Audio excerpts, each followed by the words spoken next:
بسم اللہ الرحمن الرحیم ایاک نعبد و ایاک نستعین۔ میں واقعی آج بڑا خوش ہوں کیونکہ بڑی 3 مہینے محنت اور کوشش کے بعد یہ کانسیپٹ کلیئر ہوا، اور ڈاکٹر انیس جو چیئرمین ہیں، میں ان کا خاص طور پہ شکر گزار بھی ہوں اور ان کو خراج تحسین بھی پیش کرتا ہوں کہ انہوں نے ایک پورا روڈ میپ اب سامنے رکھا ہے کہ اب یہ جو رحمۃ اللہ عالمین اتھارٹی ہے، اس کے کون کون سے سٹیپس ہوں گے، immediate term, short term, medium term اور لانگ ٹرم۔ میں سب سے پہلے اپنی قوم کے سامنے جو بات رکھنا چاہتا ہوں کہ کیوں ضرورت پڑی اس کی۔ سب سے پہلے مجھے یہ احساس ہوا کہ جو ہمارے یوتھ ہیں، ہمارے جو بچے ہیں، ان کو پوری طرح سمجھ ہی نہیں ہے کہ یہ ملک بنا کیوں تھا، اور ہمارے نبی صلی اللہ علیہ وسلم ان کا پیغام کیا تھا، کیوں ان کو فالو کرنے کے لیے اللہ نے حکم دیا قرآن میں۔ مجھے آہستہ یہ بھی نہیں لوگوں کو پتا کہ جب وہ نماز پڑھتے ہیں تو وہ اللہ سے مانگتے کیا ہیں، اور میں اکثریت کی بات کر رہا ہوں کہ ان کو یہی نہیں پتا جب وہ کہتے ہیں ایک ہی چیز نماز پہ مانگتے ہیں نا کہ اللہ ان کے راستے پہ لگا جن کو تو نے نعمتیں بخشی، ان کے نہیں جو غلط راستے پہ چلے گئے۔ تو جن کو اللہ نے نعمتیں بخشی سب سے زیادہ وہ تو ہمارے نبی صلی اللہ علیہ وسلم تھے، باقی بھی پیغمبر تھے۔ تو اصل میں تو ہم سارا وقت نماز پہ ایک ہی چیز مانگ رہے ہوتے ہیں کہ ان کے راستے پہ چلو۔ تو ان کا راستہ کیوں اتنا ضروری ہے؟ کیا ہمیں سمجھ ہے کہ اللہ کیوں ہمیں کہتا ہے ان کے راستے پہ چلو؟ کیونکہ دنیا کی تاریخ کا کبھی کسی انسان نے وہ اچیو نہیں کیا، کبھی اس کی یعنی آپ 5% بھی اچیومنٹ نہیں جو کہ ہمارے نبی صلی اللہ علیہ وسلم نے کی، اور نہ کوئی کر سکتا ہے۔ یہ جب 100 گریٹسٹ مین ان کے اوپر ایک کتاب ہے، پتہ نہیں اس کا کیا نام ہے، ہارٹ یا کچھ ہے، وہ نمبر 1 پہ ان کو کیوں رکھتا ہے؟ وہ تو مسلمان نہیں ہے، لیکن وہ اچیومنٹس پہ رکھتا ہے کہ کسی انسان نے وہ چیزیں اچیو نہیں کی۔ تو اللہ ہمیں کیوں کہتا ہے کہ ان کے راستے پہ چلو؟ ہماری بہتری کے لیے۔ جب وہ کہتا ہے کہ وہ 2 راستے آپ کے سامنے ہیں، ایک اللہ کی وہ راستے جس پہ اللہ نے نعمتیں بخشی ہیں، تو وہ جو راستہ ہے وہ آسان راستہ نہیں ہے، کیونکہ نبی صلی اللہ علیہ وسلم کا آسان راستہ نہیں تھا، لیکن وہ انسان کی عظمت کا راستہ تھا۔ تو ہمیں مجھے احساس ہونا شروع ہوا بہت پہلے، پولیٹکس میں آنے سے بھی پہلے، کہ مجھے یہ احساس ہونا شروع ہوا کہ ہمیں کسی کو، میں نے جب کم از کم میں جب اسکول میں تھا تو میں نے جب پڑھا تو مجھے کبھی یہ چیزیں نہیں کسی نے بتائی۔ مجھے میری دینیات اور اسلامیات کی کلاس کے اندر مجھے کبھی یہ نہیں بتایا گیا کہ کیوں میں نبی صلی اللہ علیہ وسلم کے راستے پہ چلوں۔ پھر مجھے یہ بھی نہیں بتایا گیا کہ وہ ریاست مدینہ، وہ کیا اس کے کیا پرنسپلز تھے کہ ایک دم وہ لوگ جن کی حیثیت ہی کوئی نہیں تھی، دیکھتے دیکھتے 2 سپر پاورز ان کے سامنے گرتی ہیں اور دنیا کی امامت کرنا شروع کر دیتے ہیں۔ وہ کون سے پرنسپلز تھے؟ ہمیں تو سارا وقت جو بتایا گیا تھا کہ دیکھیں جی اگر آپ نے آگے بڑھنا ہے تو وہ برطانیہ، اور میں جب اسکول میں تھا تو نہیں ہمیں آزادی ملی تھی، تو ہماری بھی ذہنی غلامی تھی کہ ان کے راستے پہ چلو۔ وہ دیکھو وہ جو انگریز ہے، جو ان کا سسٹم ہے، جو ویسٹ منسٹر ڈیموکریسی ہے، اس کے راستے پہ چلو اگر اوپر جانا ہے۔ ہمیں پڑھایا کچھ جاتا تھا، لیکن اصل میں ہمیں یہ کہا جاتا تھا کہ اصل میں انسان اوپر جا ہی نہیں سکتا جب تک ان کے راستے پہ نہ چلو جنہوں نے آپ کے اوپر حکومت کی تھی۔ اور یہ سب سے بڑا مسئلہ ہے کہ ہمارے میں ایک ڈسکنیکٹ ہے۔ ہم جب دین کی اپنے بچوں کو تعلیم دیتے ہیں، ہم ان کو یہ بتا ہی نہیں سکتے کہ کیوں، کیا وجہ ہے کہ آپ کو یہ جو ہم آپ کو پڑھاتے ہیں کہ راستے پہ کیوں چلو۔ تو دیکھیں، میں کوئی اسلامک اسکالر نہیں ہوں، میری تو اپنی زندگی سے سارے تجربہ ہوا ہے مجھے۔ میں تو اسلام کی طرف، دین کی طرف، اسلام تو خیر ہم پیدا ہی اسلام میں ہوئے تھے، لیکن دین کی طرف سے تو میں اپنی زندگی کے تجربے سے آیا ہوں۔ اور وہ کیسے؟ کیونکہ مجھے 2 مختلف کلچرز کو میں نے اندر سے دیکھا۔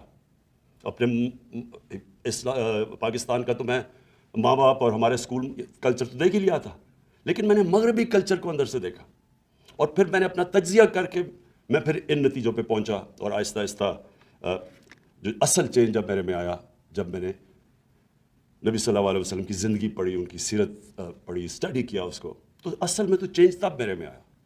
تو میں یہ سمجھتا ہوں کہ جو ہم نے اپنے بچوں کو، اگر ہم نے صحیح تربیت دے دی اور صحیح معنی میں ان کو سیرت نبی، ان کو اسکول سے ان کو صرف بتا دیا کہ وہ ان کا راستہ کیا تھا، یہی اس قوم کو اوپر اٹھا دے گی۔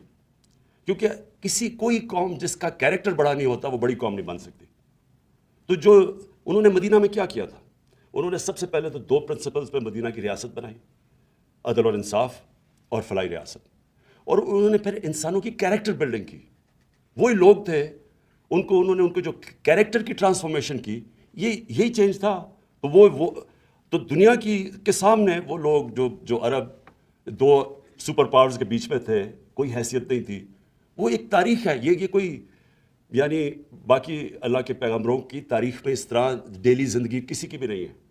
یہ ہمیں اپنے نبی کی تو ہمیں پہلے دن سے پتہ ہے کہ ان کی زندگی کب انہوں نے ہجرت کی اور پھر کب دنیا سے گئے. وہ سارے ان کا ریکارڈ ہے ہمارے پاس کہ کب جنگ بدر ہوئی، پھر خندق ہوئی، پھر وہ صلح حدیبیہ ہوئی. یہ سارا تاریخ کا حصہ ہے.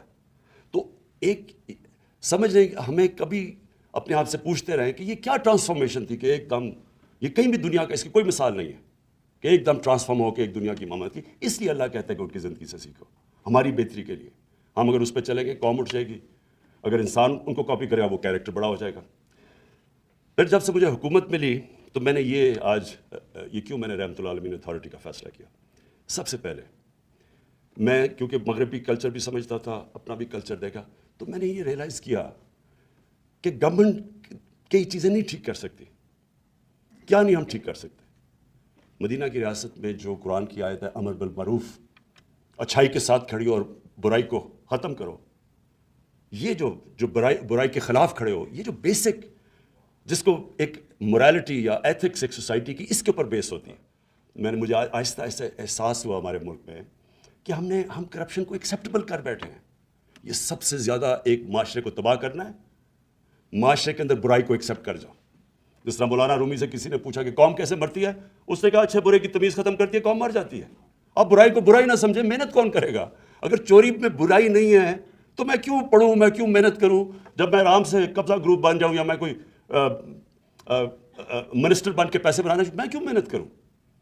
اس لیے مدینہ کا جو ریاست تھی وہ اس بنیاد پہ کھڑی کی گئی تھی. تو ادھر وہ ہمارے سے بہت آگے ہیں.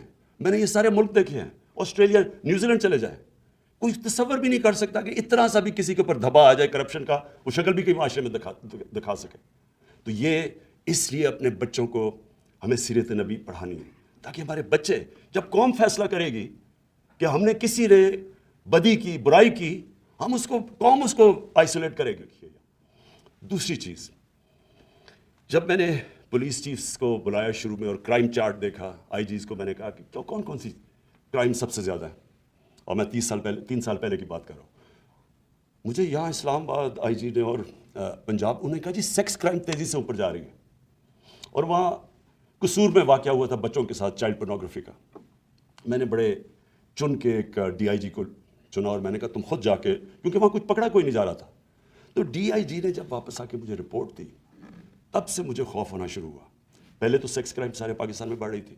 دوسرا اس نے جو رپورٹ دی، اس نے کہا جی وہاں اس نے کہا جب تک آپ نے ٹیچرز کو، علماء کو، معززین کو ساتھ نہ ملا کے پوری کیمپین نہ کی، ہم کچھ نہیں کر سکتے، کیونکہ کوئی رپورٹ ہی نہیں کرتا کرائم. اب پولیس تو تب پکڑے گی جب کوئی کرائم رپورٹ کرے گا. تو جب کوئی کرائم ہی نہیں رپورٹ کر رہا، پولیس نے کیا ایکشن لینا ہے؟ تو آہستہ آہستہ یہاں بھی جب میں نے کرائم چارٹ دیکھا تو ریپ اور چائلڈ ابیوز، جو بچوں سے زیادتی ہے، وہ دونوں بڑھ رہی ہیں. اور اس کی جو سب سے تکلیف دہ چیز ہے کہ 1% بھی نہیں رپورٹ ہوتی پولیس میں. لوگوں کو شرم آتی ہے، فیملیز شرما جاتی ہیں، گھبراتے ہیں کہ ہماری بری پبلسٹی ہوگی، وہ چپ کر جاتے ہیں بیچارے. تو تب میں نے پھر سوچا کہ یہ صرف گورنمنٹ اس کا مقابلہ نہیں کر سکتی، اس کا معاشرہ اس کے خلاف مقابلہ کرے گا. اور معاشرہ تب مقابلہ کرے گا جب ہم معاشرے کے اندر یہ ایتھکس تو دیں، لوگوں کو بتائیں تو صحیح کہ کیوں اسلام کے اندر یہ جو ہمارا پردے کا کانسیپٹ ہے، اور میں صرف کپڑوں کی بات نہیں کر رہا، آنکھوں کا پردہ، یہ جو کانسیپٹ ہے یہ کیوں ہے. اور پھر کیونکہ میں نے مغرب بھی دیکھا ہوا ہے اور یہاں کی بھی سوسائٹی دیکھی ہے. میں جب شروع میں گیا برطانیہ تو 14 میں 1 طلاق ہوتی تھی وہاں، اور دیکھتے دیکھتے وہاں 70% طلاقیں شروع ہو گئی. کیا چینج آیا؟ ان کی جو پبلک مورالٹی تھی وہ چینج ہو گئی. جو ٹی وی پہ اور فلموں پہ جو چیزیں آنی شروع ہوئی وہ آہستہ آہستہ زیادہ فحاشی بڑھتی گئی. جیسے تو پھر جب ہم اپنا دین کو اسٹڈی کرتے ہیں کہ یہ پردہ کیا کانسیپٹ ہے، پردہ تو فیملی سسٹم کو پروٹیکٹ کرنے کے لیے. اور اس کے اوپر اگر کبھی کسی نے سمجھایا لوگوں کو کہ اس کے پیچھے کیا ہے، ہم تو صرف کیا کہتے ہیں آرڈر کر دیتے ہیں کہ جی کپڑے ایسے کرو ویسے پہنو. پہلے اس کی سائیکالوجی تو پیچھے بتائیں کہ کیوں کہہ رہے ہیں آپ, کیونکہ اس کے پیچھے تو بڑا فلسفہ ہے. اور جیسے جیسے ایک سوسائٹی کے اندر آپ فاشی بڑھاتے رہے, سب سے پہلا مسئلہ آتا ہے فیملی سسٹم میں. آپ اگر ہالی ووڈ کے اندر آپ ذرا کبھی پڑھ لیں کہ ہالی ووڈ میں جدھر سے سارا ٹرینڈز نکلتی ہیں تو وہاں ایک شادی 2.5 سال لاسٹ کرتی ہے ایوریج پہ, کیونکہ آپ بڑھاتے جائیں گے وہ اس کا ڈائریکٹ امپیکٹ فیملی سسٹم پہ پڑے گا. اور پھر فیملی سسٹم جب ایک گھر ٹوٹتا ہے تو اس کے کیا معاشرے کے اوپر مسئلے آتے ہیں. کیوں ہمارے دین کے اندر اتنا زور ہے کہ اپنی فیملی کو پروٹیکٹ کرو, ڈیورس کیوں اتنی بری سمجھی جاتی ہے, کیونکہ اس کا بچوں پہ افیکٹ پڑتا ہے. تو جب ہم وہاں دیکھتا ہوں تو ان کی بہت بڑی تباہی آئی ہے اس کی وجہ سے. سارا مغرب کے اندر پچھلے 30-40 سال دیکھیں فیملی سسٹم ٹوٹتا جا رہا ہے. ہم ان سے بہت آگے, اللہ نے ہمارا فیملی سسٹم ابھی بھی پروٹیکٹ کیا ہوا ہے. اور ابھی بھی ہمارے علماء کو, ہماری یہ اتھارٹی, کم از کم ہم اپنے یوتھ کو یونیورسٹیز میں کالج میں بتائیں تو صحیح کہ فلسفہ اس کے پیچھے کیا ہے, کیا پرابلم ہوتا ہے جب فیملی ٹوٹتی ہے. بچوں کے اوپر کیوں نہیں بچے کمپیٹ کر سکتے ایکڈیمکلی جب ایک ٹوٹے ہوئے گھر سے آتے ہیں. ان کے اس کے بڑے اب اس کے اوپر کافی ریسرچ ہوئی ہے, ہمارے لوگوں کو پوری طرح اس کی سمجھ. اس لیے میں نے, کیونکہ یہ معاشرہ لڑتا ہے اس سے, یہ گورنمنٹ نہیں لڑ سکتی. اور تو ہم نے تب سوچا کہ اس کا تو طریقہ یہ ہے کہ ہم اسکالرس کو اکٹھا کریں اور پھر سارے اور بھی علماء سب کو اکٹھا کریں, تقسیم نہ کریں. یہاں ایک یہ بڑا پرابلم ہے کہ سب کی اپنی ڈیڈ اینڈ کی مسجد بٹھا کے تو زیادہ چل رہے ہوتے ہیں. مقصد تو ہم سب کا ایک ہی ہے. تو اس لیے کامن گراؤنڈ پہ سب کو اکٹھا کریں اور پھر اپنی اسکولوں سے شروع کریں. جس طرح ڈاکٹر انیس نے بالکل بات ٹھیک کی کہ کارٹونز جو ہیں ان کے اندر آپ دیکھیں کلچر کیا آتا ہے. آپ کارٹون ذرا کبھی دیکھیں, بچے کیا دیکھ رہے ہیں, نام ماں باپ کی عزت ہے. ماں باپ کی عزت کے پیچھے پورا فلسفہ ہے. فلسفہ کیا ہے ماں باپ کی عزت کے پیچھے؟ ہمارے دین میں کیوں ماں باپ کی عزت ہے؟ آپ ان کے پروگرام دیکھیں جو بچے دیکھ رہے ہیں, اس میں تو ماں باپ کی عزت نہیں ہے, استاد کی عزت ہے. ماں باپ کی عزت کیوں امپورٹنٹ ہے؟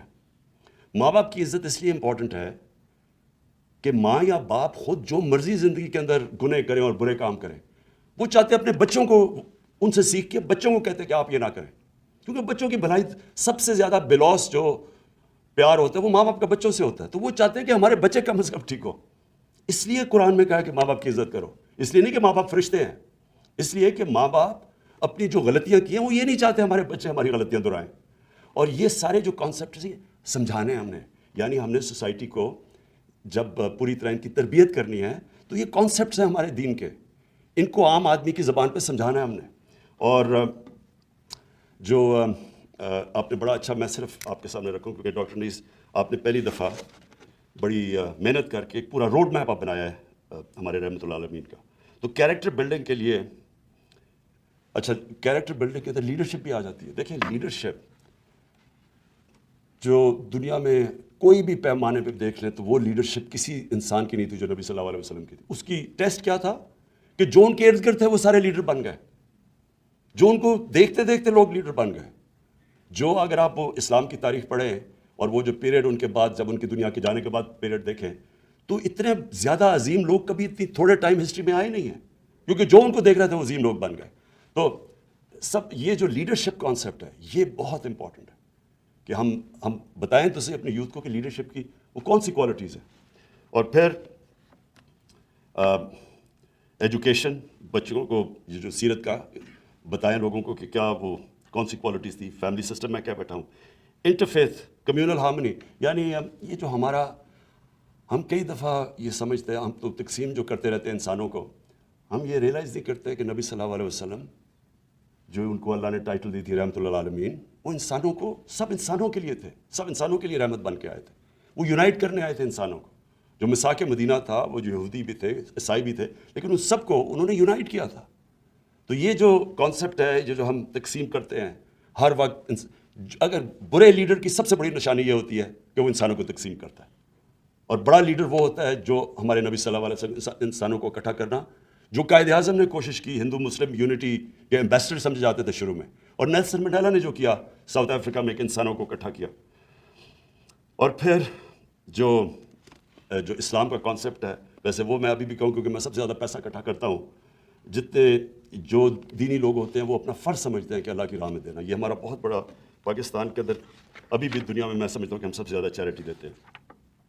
اور پھر ہیومن رائٹس, ہمیں باہر سے لیکچر ملتے ہیں ہیومن رائٹس کے, یہ سارے ہیومن رائٹس تو نبی صلی اللہ علیہ وسلم, آپ ان کی سیرت جب پڑھیں تو اس میں سارے لکھے ہوئے ہیں کہ کیا انسانی جو ان کا آخری خطبہ ہے وہ تو ہیومن رائٹس کا چارٹر ہے اگر آپ اس کو صحیح طرح سمجھیں.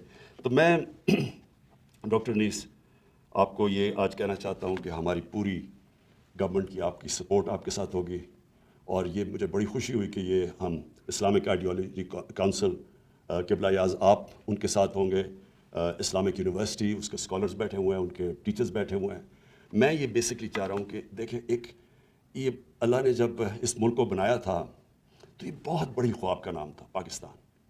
ہندوستان کے مسلمانوں نے بھی پاکستان کے لیے ووٹ دی تھی جب پتہ تھا کہ انہوں نے پاکستان کا حصہ نہیں بننا, کیونکہ وہ سب چاہتے تھے کہ ایک جو علامہ اقبال نے کہا نا کہ مثال بنے گی کہ ہم اصل میں اسلام کیا ہے.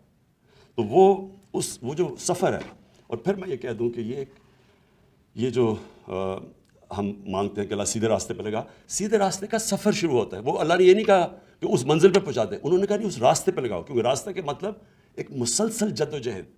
سیدھا راستہ کانسٹنٹ ریفارمیشن آف کیریکٹر کا نام ہے. مسلسل اپنے آپ کو آپ ریفارم کر رہے ہوتے ہیں.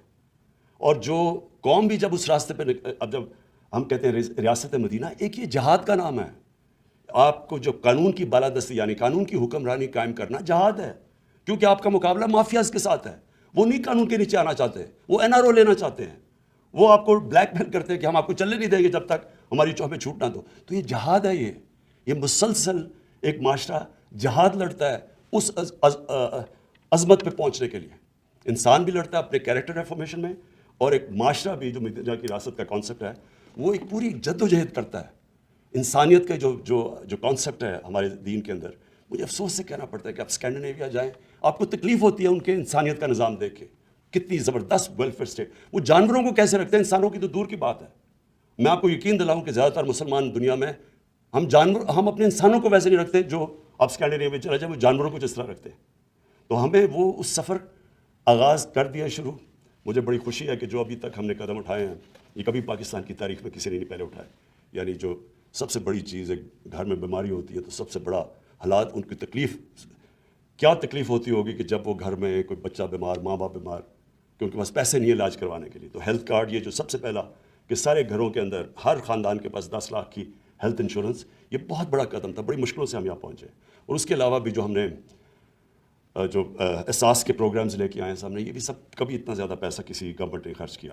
اور پھر یہ جو پناہ گاہ ہیں, یہ بھی مجھے یاد ہے ہم جب بھی وہ راوی سے ہم پول کراس کرتے تھے داتا صاحب کے سامنے, وہ بیچ میں وہ جو سڑک کے بیچ میں جگہ ہوتی وہاں اس طرح لوگ سوئے ہوئے ہوتے تھے, اور میں سوچتا تھا ان کے اوپر وہ سارا ڈیزل کا وہ جو دھواں ہے وہ پڑ رہا ہوتا تھا ان بیچاروں پہ, ساری مٹی پڑی ہوتی تھی. کبھی کسی نے نہیں سوچا کہ کتنا خرچہ آتا ہے کہ آپ پناہ گاہ بنا کے وہ بیچارے وہاں سو جائیں, وہاں کھانا پینا ان کو دے دیں. آپ کوئی خرچہ تو نہیں ہے, احساس صرف چاہیے کہ ایک انسانیت کا آپ کا کانسیپٹ ہو, جو کہ وہ ملک جو اپنے آپ کو مسلمان نہیں کہتے لیکن وہاں ہے.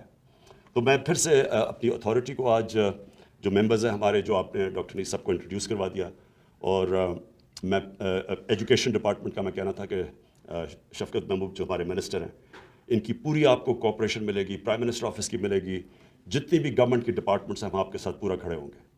شکریہ.